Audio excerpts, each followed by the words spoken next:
नवो बुद्धाय। बंधुओं, हम लोग सम्यक दृष्टि पर चर्चा कर रहे थे। अब ये हमें समझने की जरूरत है कि तथागत ने सम्यक दृष्टि को आगे क्यों रखा। तथागत ने कहा है कि सम्यक दृष्टि अग्र है, इसको आगे क्यों रखा, इस संबंध में आज चर्चा होगी। और मैं समझता हूं कि इससे आप लोगों को एक नई दिशा मिलेगी सुख प्राप्ति के संदर्भ में। बंधुओं, तथागत ने कहा है कि दो प्रकार के प्राणी होते हैं। एक तो वो होते हैं जिनको रास्ते के संबंध में कुछ भी मालूम नहीं होता है, और एक वो होते हैं जिनको रास्ता मालूम होता है। तो मालूम होने की वजह से वो अपने गंतव्य तक पहुंच सकते हैं। लेकिन जिसको रास्ता नहीं मालूम होता है और वो चल देता है तो वो जीवन भर भटकता रहता है। सम्यक दृष्टि के संबंध में यही सिद्धांत लागू होता है कि सम्यक दृष्टि को जो तथागत ने अग्र कहा है, इसमें एक बहुत यथार्थपरक ये अकाट सत्य छिपा हुआ है। तथागत बताते हैं कि एक ग्वाला एक दिन ये सोच करके कि हम रोज एक ही चरागाह में जाते हैं, एक ही स्थान पर जाते हैं, वहां पानी होता है, चरागाह सब कुछ है, हमारी गाय चरती है। लेकिन एक दिन उसके ये दिमाग में आया, उसके चित्त में ये आया कि क्यों ना हम दूसरी तरफ जाएं, दूसरी ओर जाएं, जहां पर नया स्थान होगा, वहां अच्छी घास होगी और पानी भी होगा। वो दूसरे दिन या कुछ दिन के बाद अपनी गायों सहित एक नई दिशा की ओर चला गया। नई दिशा की ओर जाने से परिणाम ये निकला कि वो लगातार चलता रहा, लेकिन उसको न चरागाह मिला और न पानी मिला, और उसका अंत इस प्रकार हुआ कि वो अपने घर का भी रास्ता भूल गया। तथागत इस उदाहरण से ये सिद्ध करना चाहते हैं कि बिना जाने बिना समझे जो भी किसी चीज को प्राप्त करना चाहता है तो उनके अनुसार वो निरर्थक ही प्रयास करता है, उसको वो वस्तु उपलब्ध नहीं हो सकती है जब तक उसको उपलब्ध करने का तरीका सही मालूम ना हो। सम्यक दृष्टि को क्यों तथागत ने अग्र सिद्ध किया है, उसका यही हेतु है। तथागत कहते हैं कि यह समझने के लिए कि तथागत ने सम्यक दृष्टि को आगे क्यों रखा है। तथागत कहते हैं कि मैंने सम्यक दृष्टि को आगे क्यों रखा है, इसको समझने के लिए भिक्षुओं से कहते हैं कि आपको यह समझना होगा कि सम्यक दृष्टि का अभिप्रेत क्या है, सम्यक दृष्टि का उद्देश्य क्या है। इसका जब हम समाधान कर लेंगे इस प्रश्न का, तो ये स्पष्ट हो जाएगा कि सम्यक दृष्टि इसलिए पहले रखी गई है। तथागत कहते हैं सम्यक दृष्टि का उद्देश्य है मिथ्या दृष्टि को समाप्त करना। तथागत कहते हैं कि जिस तरीके से अंधेरे में कोई कार्य नहीं किया जा सकता है, उजेला हमें आवश्यक होगा किसी भी कार्य को करने के लिए। सम्यक दृष्टि अंधेरा है मनुष्य के जीवन में। जब तक मनुष्य सम्यक दृष्टि की मिथ्या दृष्टि की गिरफ्त में रहेगा, जब तक उसको यह ज्ञान नहीं होगा कि हम गलत रास्ते पर चल रहे हैं, तब तक मनुष्य सुख की ओर नहीं बढ़ सकता है। इसलिए सम्यक दृष्टि अग्र है। सम्यक दृष्टि क्या करती है? सम्यक दृष्टि मिथ्या दृष्टि को समाप्त करती है, और मिथ्या दृष्टि को समाप्त करना उसका उद्देश्य है। और मिथ्या दृष्टि समाप्त कैसे होगी? मिथ्या दृष्टि ज्ञान से समाप्त होगी। ज्ञान कैसे प्राप्त होता है? ज्ञान सीखने से, समझने से, अध्ययन से प्राप्त होता है। तो सम्यक दृष्टि का तात्पर्य है हम यथार्थ को समझें। जब तक हम यथार्थ को नहीं समझेंगे तब तक हम धम्म को नहीं समझ सकते हैं। हम पिछले 4-5 दिनों से पूरा धम्म समझाने की कोशिश कर रहे हैं।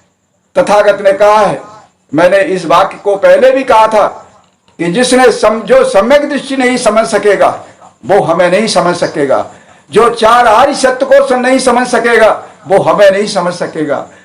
तो कहने का तात्पर्य मेरा यह है कि मैंने तथागत का जो दर्शन है, तथागत का जो सिद्धांत है, तथागत की जो देशना है, शिक्षा है, उसको विस्तार से 4-5 दिन में समझाने की कोशिश की है। चार आर्य सत्य की विस्तार से व्याख्या की है, इसलिए कि चार आर्य सत्य को समझे बिना कोई भी व्यक्ति सम्यक दृष्टि नहीं हो सकता है। मैंने 12 मिथ्या धर्म और 12 सत्य धर्म इनकी व्याख्या की, क्योंकि इनको समझे बिना हम सम्यक दृष्टि नहीं हो सकते। हमने षडायतन की व्याख्या की, इंद्रियों के विषयों की व्याख्या जो की है, इनके संबंध को, इंद्रियों को और इंद्रियों के विषय को समझे बिना हम सम्यक दृष्टि नहीं हो सकते। स्पर्श को समझे बिना हम सम्यक दृष्टि नहीं हो सकते। वेदना को, तृष्णा को, 5 उपादान स्कंदों को, 5 स्कंदों को, उपादान को, भाव को, जब तक हम इनको नहीं समझ लेंगे तब तक हम नहीं समझते हैं। तथागत कहते हैं कि कोई सम्यक दृष्टि हो सकता है। इसलिए बंधुओं, ये संपूर्ण धम्म हमने इसलिए ये आपको समझाने की कोशिश की है, तथागत के इस धम्म को, कि आप लोग सम्यक दृष्टि को यथार्थ रूप से समझ सकें। मिथ्या दृष्टि के संबंध में कम कहा है। ये मिथ्या दृष्टि ही है जो हमको अंधेरे में बंद किए हुए है। हम सुख को नहीं प्राप्त कर पा रहे हैं। और मिथ्या दृष्टि को तथागत ने सत्काय दृष्टि कहा है। सत्काय शब्द का प्रयोग मैं पहली बार कर रहा हूं। सत्काय दृष्टि को समझना बहुत जरूरी है। सत्काय दृष्टि ही मिथ्या दृष्टि है। सत्काय दृष्टि ही हमको अंधेरे में बंद किए हुए है, उजेले की ओर नहीं बढ़ने दे रही है। और सत्काय दृष्टि का अर्थ आप समझें। सत्काय दृष्टि का मतलब है 7 काय। 7 काय का मतलब है 7 वस्तुएं। और 7 वस्तुएं कौन कौन सी है? 4, पहली पृथ्वी, दूसरी वायु, अग्नि, जल। ये जो 4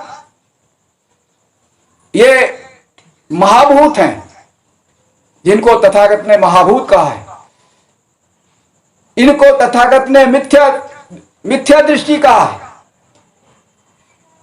सुख दुख 4 ये हुए, 2 है सुख और दुख,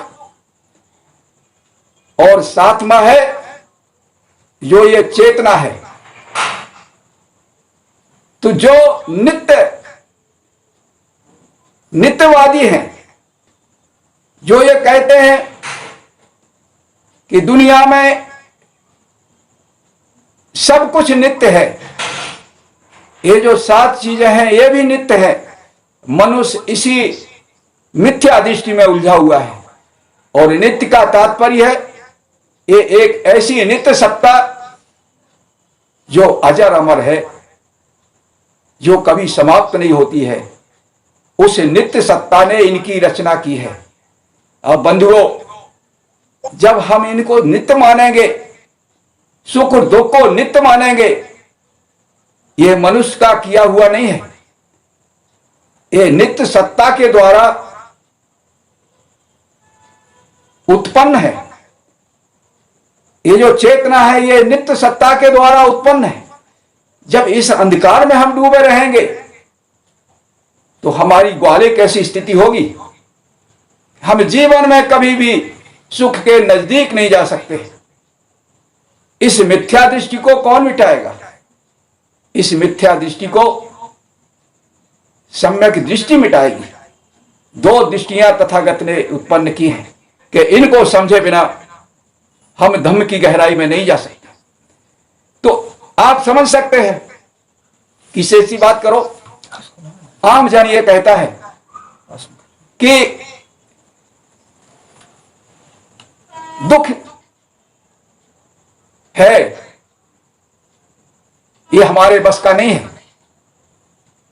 जो हमारे भाग्य में लिखा है, जो हमारी तकदीर में लिखा है, वो अमिट है, वो नहीं हो सकता है, वो समाप्त नहीं हो सकता है। इसलिए हमें परेशान नहीं होना चाहिए।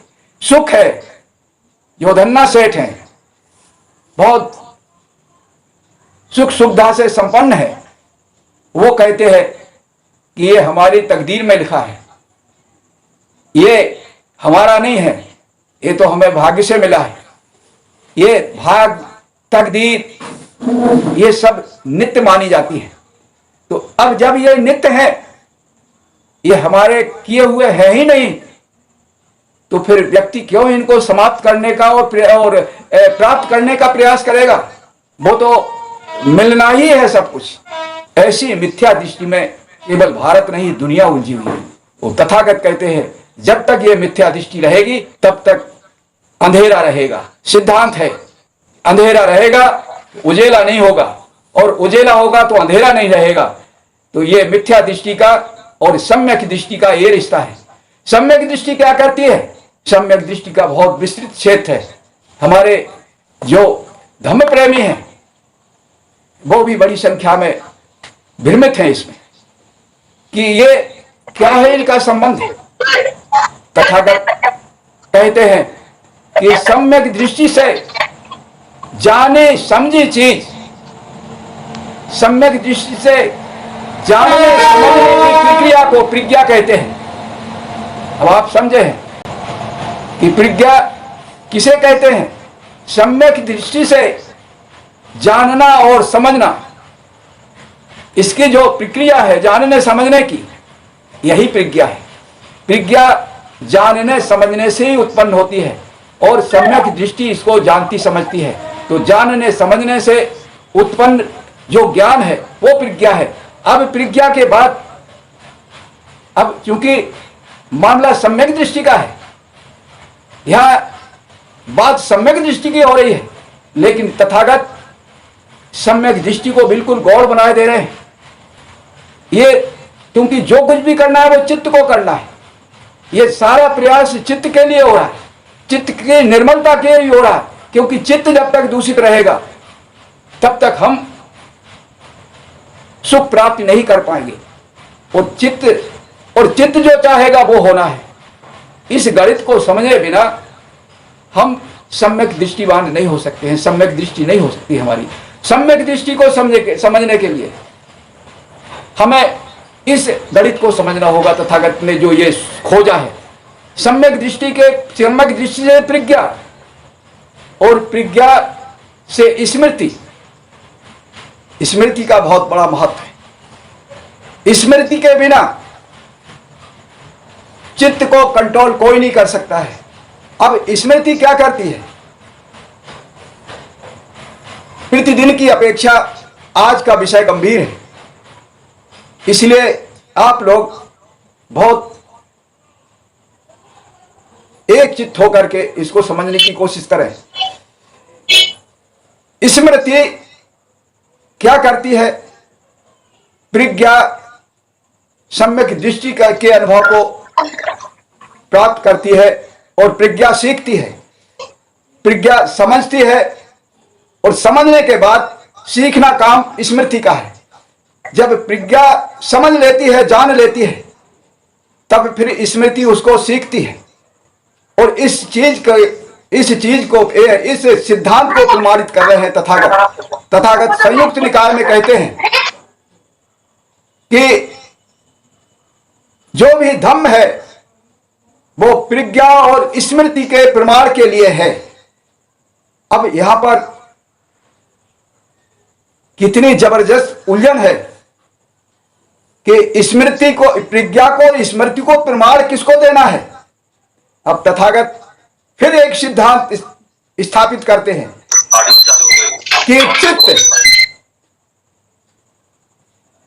कि किसी से भी नहीं दबाया जा सकता है। चित्त की जो उच्छृंखलता है वो समाप्त नहीं की जा सकती है। चित्त को दबाने के लिए केवल और केवल स्मृति ही है। स्मृति से ही चित्त को दबाया जा सकता है। एक सिद्धांत और तथागत निरूपित करते हैं। तथागत कहते हैं कि चित्त से रक्षित की गई इंद्रियां, चित्त से रक्षित की गई इंद्रियां राग नहीं रोक सकता है।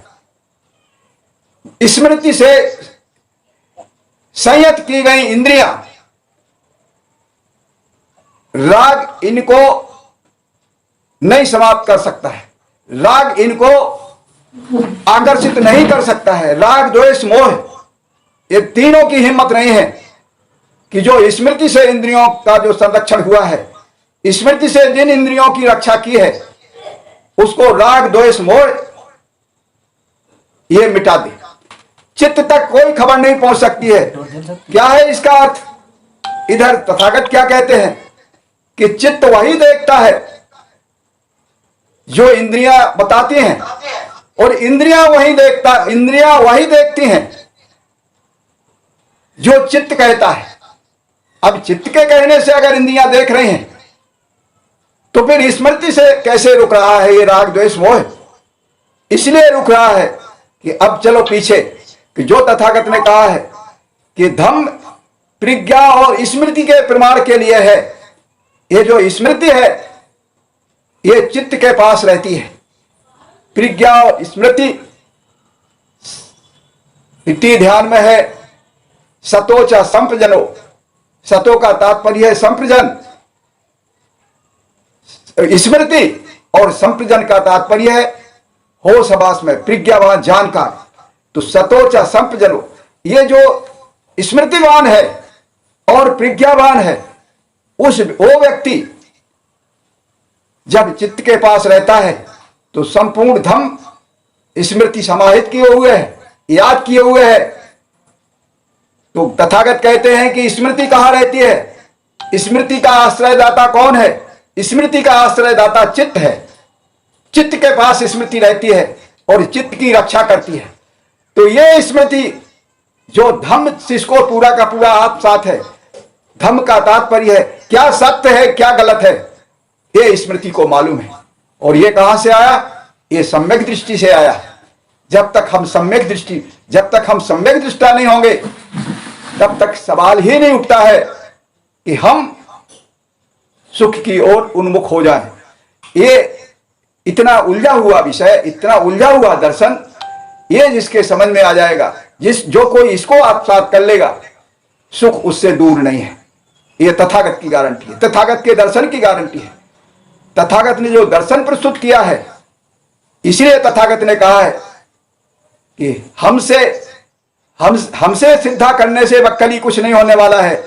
जो हमारा दर्शन है, जो हमारी शिक्षा है, जो हमारी देशना है, उसको आप साथ करो, उसके अनुरूप आप जीवन यापन करो, निर्वाण प्राप्त कर लोगे, सुख प्राप्त कर लोगे। चित्त को समाहित किए बिना चित्त कैसे होगा? चित्त निर्मल कैसे होगा? ये बिना सम्यक दृष्टि के ये काम असंभव है, क्योंकि सम्यक दृष्टि ये सब कुछ करेगी। इसलिए तथागत ने कहा है कि सम्यक दृष्टि आग्रह है। अब आप कहेंगे कि फिर प्रज्ञा और समाधि और शील की बात क्यों कही है तथागत ने? यहां यह भी एक प्रश्न उत्पन्न होता है। अगर सम्यक दृष्टि आग्रह है तो शील समाधि प्रज्ञा को इस क्रम में रखा है, शील को पहले क्यों रखा है? तथागत इसका भी निदान आपको देते हैं। इसके संबंध में भी जो उन्होंने जाना समझा वो आपको बताते हैं। तथागत कहते हैं कि दुनिया का कोई भी साधक बिना शील पर स्थापित हुए, जिस तरीके से पृथ्वी पर खड़े पृथ्वी को आधार बना करके कोई कार्य किया जा सकता है, उसी तरीके से तथागत ने कहा है कि बिना शील को आधार बनाए दुनिया का कोई भी व्यक्ति हमारे धर्म को नहीं समझ सकता है। यहां यह भी शर्त है। अब यह शर्त क्यों है? तथागत कहते हैं कि बिना शील पर स्थापित हुए, बिना शील को, बिना सदाचार को, बिना अपने चरित्र को सुधारे, बिना शील पर चले, बिना कुशल कर्मों को अपनाए, हम चित्त को निर्मल नहीं कर सकते। इसके लिए चित्त जो जकड़ा हुआ है, चित्त के ऊपर जो आवरण है 5 निवरणों का, काम निवरण, व्यापार निवरण, सत्यान निवरण, औदत्त कौगृत निवरण, ये जो 5 तरीके के निवरण है, ये चित्त को जकड़े हुए हैं। ये जब ही हटेंगे जब आप शीलवान होंगे, और शीलवान होने के बाद जब तक आपका चित्त का समाहित होना, तथागत कहते हैं कि अब समाधि का है, शील समाधि प्रज्ञा। शील के बिना हम समाधिस्थ नहीं हो सकते हैं, क्योंकि तथागत कहते हैं जिस प्रकार सांप के बिल में कोई भी दूसरा जानवर है, कोई भी दूसरा जीव जंतु है,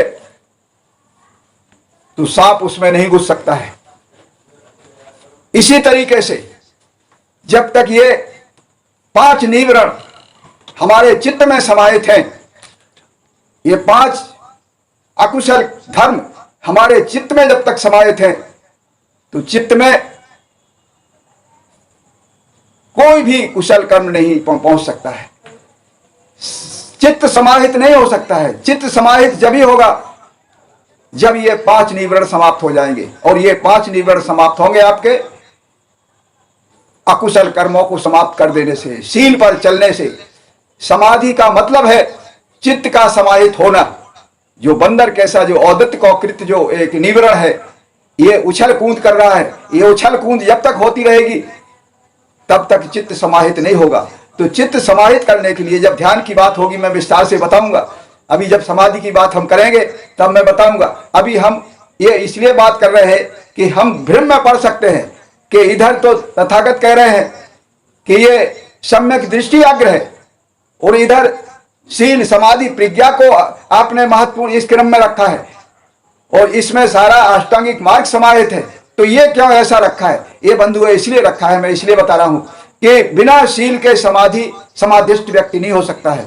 कब जितना प्रयास कर ले कोई भी, जब तक वो शीलवान नहीं है, चरित्रवान नहीं है, वो चित्त को समाहित नहीं कर सकता है। और जब तक चित्त समाहित नहीं होगा तब तक वो प्रज्ञावान नहीं हो सकता है, क्योंकि प्रज्ञा का मतलब है सम्यक ज्ञान। सम्यक ज्ञान का मतलब है यथार्थ ज्ञान। जब तक हमारा चित्त दूषित है, चित्त निर्मल नहीं है, तब तक हम जो भी आकार देखेंगे, जो भी रूप देखेंगे, तो वो यथार्थ रूप हमारी चित्त में नहीं आएगा, क्योंकि हमारा चित्त निर्मल नहीं है। हमारा चित्त जब निर्मल हो जाएगा, जब वो समाधिस्थ हो जाएगा, तब जाकर के हमको जो ज्ञान है, जो प्रज्ञा है, वो ये बता दे, वो ये बताएगी। प्रज्ञा और स्मृति वो ये बताएगी। उपेक्षा जिसे कहते हैं, उपेक्षा का तात्पर्य क्या होता है? उपेक्षा का तात्पर्य होता है मध्यस्थ। ना इसकी कहेंगे ना इसकी कहेंगे, ना हम राग को महत्व देंगे ना द्वेष को महत्व देंगे, ना मोह को महत्व देंगे। जो यथार्थ है, जो रूप में जो यथार्थता है, वो हम चित्त को बताएंगे। अब ये इतना गहरा दर्शन है, इतना गहरा दर्शन है। तथागत कहते हैं कि इस देशना को जिसने हमारा समझ लिया, वो सुख के नजदीक, वो सुख की ओर उन्मुख हो गया। तो बंधुओं, मैंने इतनी बात कही, यद्यपि इसमें बहुत